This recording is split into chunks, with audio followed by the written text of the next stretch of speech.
3.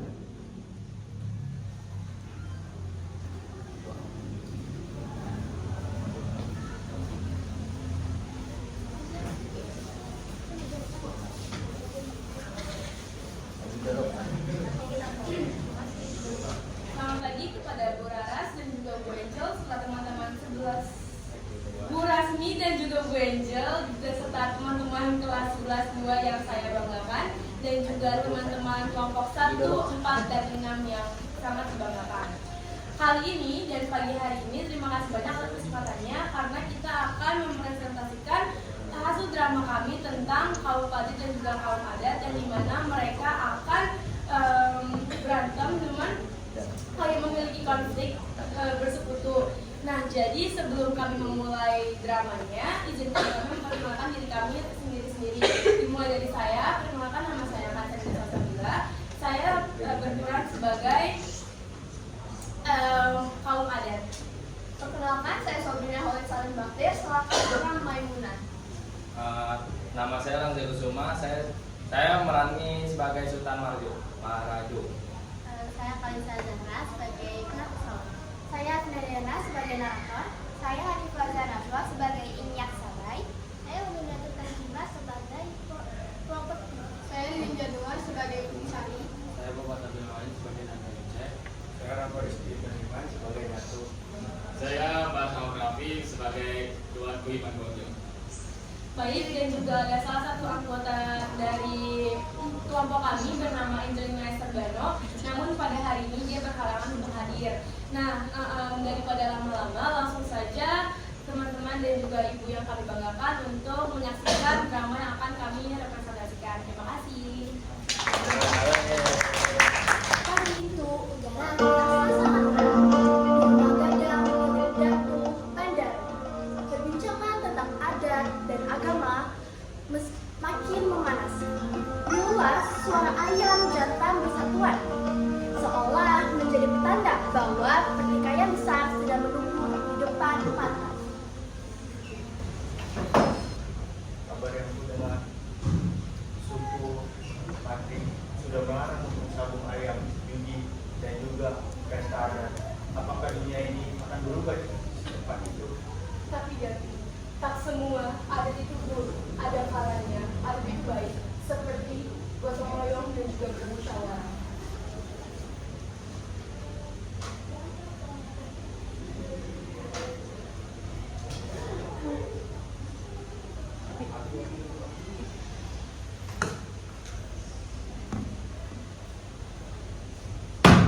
Kami bukan ingin memusnahkan adat, tapi kami ingin membersihkan yang bertentangan dengan syariat Islam.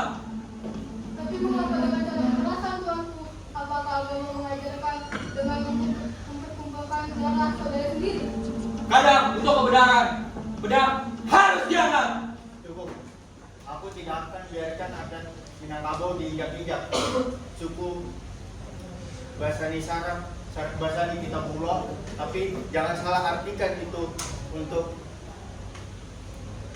menyalahgunakan.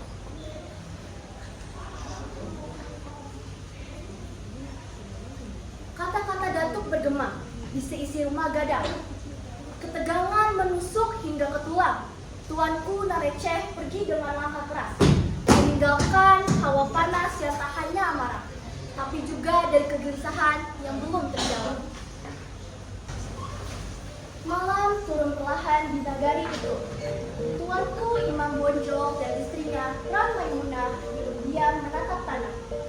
Suara jangkrik lirik seolah turut melindungi perang yang belum juga reda.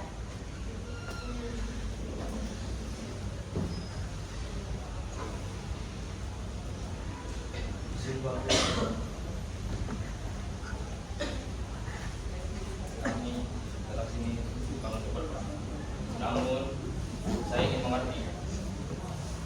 Apakah kamu mengerti benar-benar menghapus adat kami? Tidak, anak muda. Kami kaum adat ingin menyatukan dengan agama, tapi tidak ada yang memahami hal itu. Perang ini sudah banyak memakan nyawa. Perempuan kehilangan suami, anak kehilangan ayahnya. Apa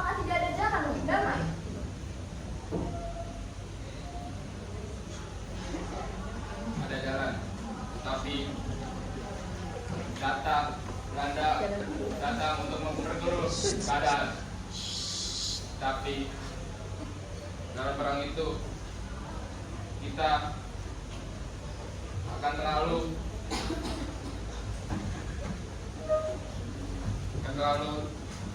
tidak akan memahami hal itu.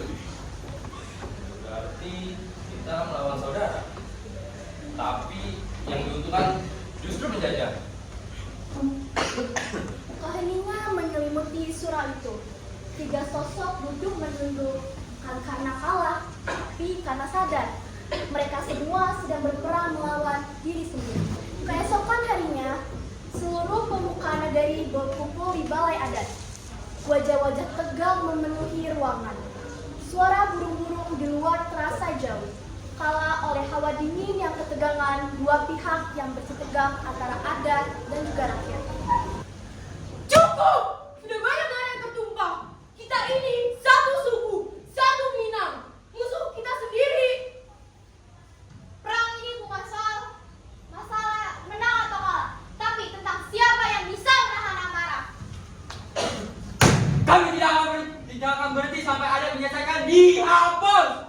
Dan kami tidak akan tinggal diam kalau kalian menghancurkan adat kami tanpa berbicara. Apa susahnya berdialog terlebih dahulu sebelum berperang? Baiklah, kalau kalian ingin menang, ingin damai, hentikan serangan itu ke negara kami. Baik, aku akan berjanji bahwa Belanda tidak akan ikut campur dalam urusan kita.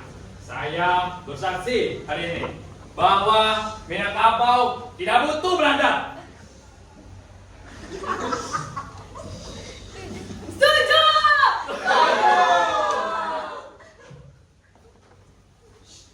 Suasana menjadi hening. Tatapan mereka bertemu bukan lagi dengan kebencian, melainkan dengan kesadaran bahwa darah yang sama mengalir dari mereka semua. Beberapa hari berlalu, langit di atas Minangkabau tampak jernih, seolah alam pun tahu bahwa badai mulai reda. Di lereng bukit tempat pertempuran dulu terjadi, 2 perempuan berdiri memandang jauh ke horizon. Akhirnya angin damai telah terasa. Ingatlah, adat dan agama ibarat buah sehat. Jika salah satunya patah, maka negeri ini tidak akan bisa kembang. Semoga generasi selanjutnya menjadi hati lagi. Dari kejauhan, langkah berat terdengar mendekat. Sosok itu berjalan perlahan dengan wajah teduh, namun menyimpan selimut penyesalan. Dialah Tuanku Imam Bonjol, pemimpin yang hatinya juga terluka oleh perang saudara. Semoga Allah akan mengampuni atas kesalahan, atas perbuatan, atas kesalahan yang kita perbuat di perang ini. Angin sore merembus lembut membawa aroma tanah yang baru saja berhenti disiram darah. Musik surnai Minangkabau mengalun pelan, seolah mengiringi doa yang naik ke langit. Doa tentang persatuan dan juga harapan agar kedamaian itu abadi. Pesan moral yang akan kita ambil dari cerita perang Hati dan kaum adat. Dari kisah ini kita belajar bahwa perbedaan pandangan bukan alasan untuk berperang. Adat dan agama seharusnya berjalan beriringan, bukan meniadakan. Kekuatan sejati bukan terletak pada siapa yang menang dalam pertikaian, melainkan pada siapa yang mampu mengalahkan ego dan memiliki perdamaian. Sekian dari kami. Puasa